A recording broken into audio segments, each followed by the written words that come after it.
Film ini dibuka dengan kisah para korban penipuan investasi bodong yang dilakukan oleh seorang penipu ulung bernama Zhang Do. Salah satu anak buahnya, Li, bahkan sampai menjadi sasaran amukan warga yang marah. Padahal, Li sendiri sebenarnya juga korban.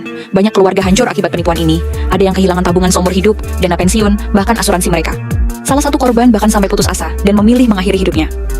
Di sisi lain, ada seorang pencuri muda bernama Huang Jisung, Huang. Ia diperlihatkan baru saja mencuri sebuah jam tangan. Huang tinggal bersama ayahnya, yang diam-diam masih melakukan pekerjaan ilegal, membuat paspor palsu untuk Zhang Do. Sang ayah berjanji pada Huang kalau itu adalah pekerjaan terakhirnya. Namun nahas, setelah mengantar paspor itu, ia ditemukan meninggal dunia dengan dugaan bunuh diri. Huang jelas tidak percaya ayahnya bunuh diri dan merasa ada kejanggalan besar. Beberapa hari kemudian, publik digemparkan oleh berita bahwa Zhang Do melarikan diri ke Tiongkok dengan membawa kabur 4 miliar won. Huang sangat terpukul dan bersumpah akan membalas dendam atas kematian ayahnya. Meski banyak kabar beredar bahwa Zhang Do sudah meninggal, Huang yakin itu hanyalah tipuan belaka. 8 tahun pun berlalu.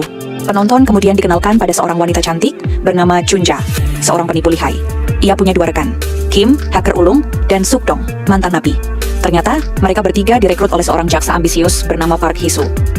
Secara publik, Jaksa Park dikenal sebagai penegak hukum yang gencar menyatakan akan menangkap Zhang Do. Namun kenyataannya, Park justru melindungi para pejabat tinggi yang pernah menerima suap dari Zhang Do. Agar bisa mempertahankan kekuasaannya, Park butuh daftar asli penerima suap yang kabarnya ada di tangan Lee. Untuk itulah ia memanfaatkan Chunja dan timnya. Dalam perjalanannya, Park bertemu dengan Huang.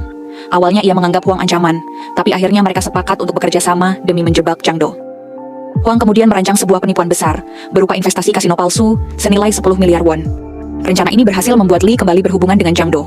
Dari situ terbukti bahwa Zhang Do memang masih hidup, bahkan beroperasi dari Thailand.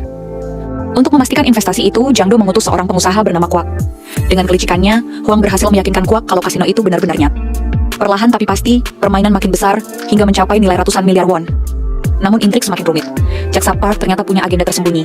Ia ingin menguasai seluruh uang hasil investasi dan menyingkirkan Huang. Tapi tanpa disadari Park, Huang ternyata sudah menyiapkan strategi balasan. Disinilah plot twist besar terjadi. Huang ternyata diam-diam bekerja sama dengan Kwak dan Suk Dong, yang juga korban penipuan Zhang Do. Bahkan suara Zhang Do yang selama ini didengar, Park ternyata hanyalah rekayasa. Huanglah yang memalsukan suara itu untuk menipu Park. Rencana Park pun berantakan total. Daftar nama pejabat korup berhasil dibocorkan ke publik, dan aksi penangkapan mereka disiarkan langsung di media sosial. Para pejabat panik, Park kehilangan seluruh dukungan, dan reputasinya hancur.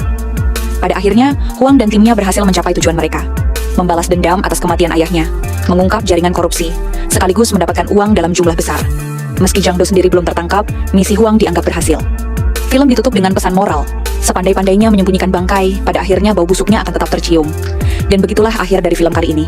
Dari cerita ini kita bisa belajar. Sepandai-pandainya orang menipu, pada akhirnya kebenaran pasti bakal terungkap.